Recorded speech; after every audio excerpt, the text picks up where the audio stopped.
I am sitting in my new studio apartment 1 month after everything fell apart. In my hand is my old wedding ring, and I am just staring at it. The weight feels different now. Not heavy with promise like it used to be, but light. Almost meaningless. I never thought a single conversation could end a 6-year marriage, but here I am. Sometimes people do not choose you, and you have to be strong enough to accept that truth. This story is not about revenge. It is about knowing when to walk away and having the courage to do it. Before I tell you what happened that night, I would love to know, where are you watching this from? Drop your location in the comments below. And if you have ever had to make a hard choice between love and self-respect, hit that like button. Subscribe if you want to hear how this all unfolded. Because what started as a normal Tuesday evening turned into the night I learned the most expensive lesson of my life. Let me take you back to before everything collapsed. My name is Dan, and 5 years ago I met Sarah at a coffee shop in Portland. She was an elementary school teacher, with this warm smile that could light up a room. I was working as a software engineer, making a decent living. We fell in love fast. It was one of those relationships where everything just felt right, you know. We got married 3 years ago. Small wedding, intimate, just our closest friends and family. It was perfect. Our life together was good. We had a 2-bedroom apartment in a nice neighborhood. 2 cars, both paid off. No debt, except the usual stuff. Sarah made around $42,000 a year teaching, and I was pulling in about $85,000. We were not rich, but we were comfortable. More importantly, we were saving. Every month we put money aside into a joint account. Our goal was simple. We wanted to buy a house. A real house with a yard where we could raise kids someday.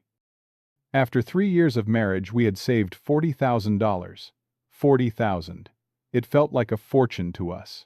It represented every sacrifice, every time we chose to cook at home, instead of going out, every vacation we skipped. That money was our future. Sarah was everything I could have asked for in a partner. She was kind, thoughtful, and loved kids. She would come home from school and tell me stories about her students, and I could see how much she cared. But there was one thing about Sarah that I always noticed. She was extremely close to her family, especially her older brother. At first I thought it was sweet. Family loyalty is a good thing, right? I grew up in a family where we were independent, where once you became an adult, you figured things out on your own. But Sarah's family was different.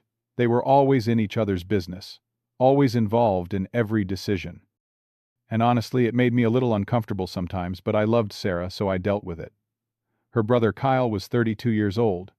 He had never really held down a stable job. He had tried a bunch of different business ventures over the years. A food truck that failed. Some kind of online marketing thing that went nowhere. A drop-shipping store that crashed and burned. Every single time he would get excited, convince everyone it was going to work, and then it would fall apart. But his family, especially their mom, Linda, always defended him. She would say things like, "Kyle just has not found his thing yet," or "he is ahead of his time." Their dad, Robert, was quieter, but he never pushed back either. He just went along with whatever Linda said. 3 months before everything exploded, Kyle started talking about cryptocurrency. I remember the first time Sarah mentioned it. We were having dinner at home, just pasta and salad, nothing fancy. She said Kyle was really excited about this new investment opportunity. He had been researching crypto for weeks, and he thought he had found something big.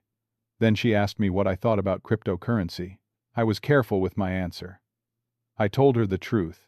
Crypto is risky, really risky. Sure, some people make money, but a lot of people lose everything. I said if someone wants to invest in crypto, they should only use money they can afford to lose completely. Never savings. Never money you need for your future. Sarah nodded when I said that, like she agreed. But there was something in her eyes. A hesitation. Like part of her wanted to argue, but she was holding back. I felt a knot form in my stomach. It was small, barely noticeable, but it was there. I told myself I was being paranoid. Sarah was smart. She would not do anything crazy with our money. But that knot did not go away. Over the next 2 weeks, Sarah started mentioning Kyle more and more. He would call her almost every night, and they would talk for hours. I could hear bits of the conversation from the other room. Kyle's voice coming through the phone, fast and excited. After every call, Sarah would be quiet, distant. She would sit on the couch staring at her phone, lost in thought. When I asked if everything was okay, she would just say, "Yeah, fine," but I knew it was not. Then came the Saturday. Sarah told me she wanted to go to her parents' house for a family dinner the next day. Sunday dinner was not unusual. We went to her parents' place maybe once a month, but something about the way she said it felt off. She mentioned that Kyle would be there, and that he wanted to talk about his investment plan.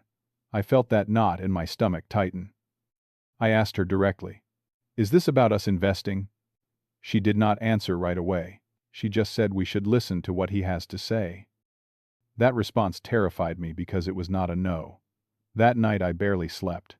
I kept thinking about that $40,000 sitting in our joint account.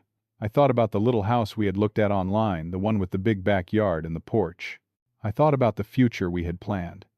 And I had this horrible feeling that Sarah's family was about to ask us to throw it all away. Sunday evening came, and we drove to Sarah's parents' house. They lived in a suburban neighborhood about 30 minutes away. The house was nice, nothing fancy but comfortable. When we walked in, I immediately felt like something was wrong. Everyone was already there, sitting in the living room like they were waiting for us.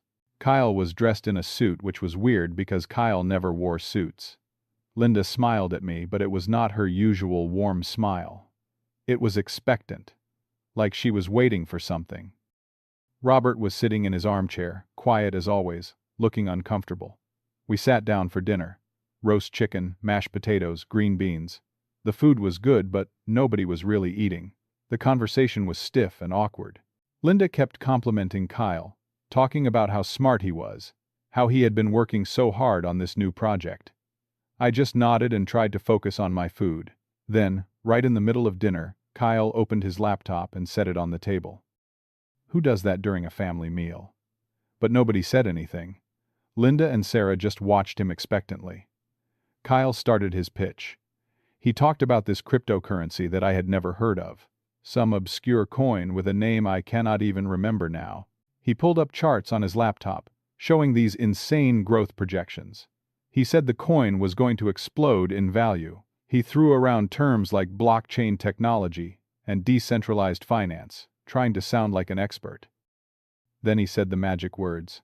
If we invested now, we could see returns of 10 times our money in just 6 months, maybe more. He said it was guaranteed. That word guaranteed made my blood run cold. Nothing in investing is guaranteed, especially not crypto. Then Kyle got to the point. He needed investors he could trust. Family. He looked right at me and said, "Sarah mentioned you guys have been saving up." My heart sank. Sarah had told him about our money. Kyle's pitch was simple. Invest $40,000 now, and in 6 months, we would have $400,000. Enough to buy a house outright, he said. Enough to change our lives. I tried to stay calm. I really did. I said that money was our house fund. We had been saving for 3 years. Every dollar represented sacrifice and hard work.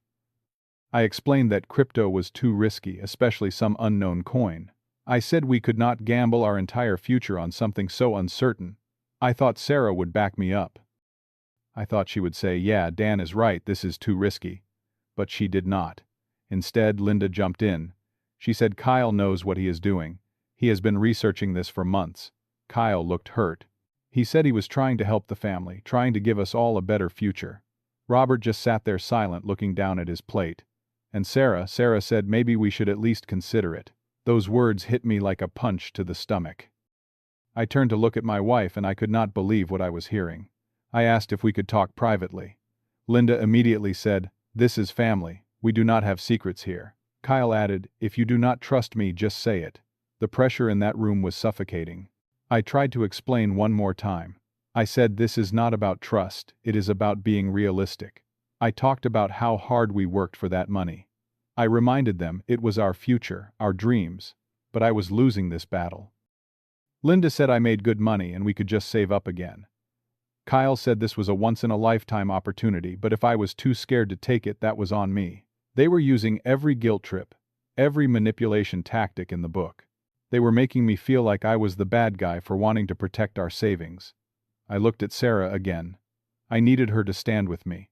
I said quietly, "Sarah, please.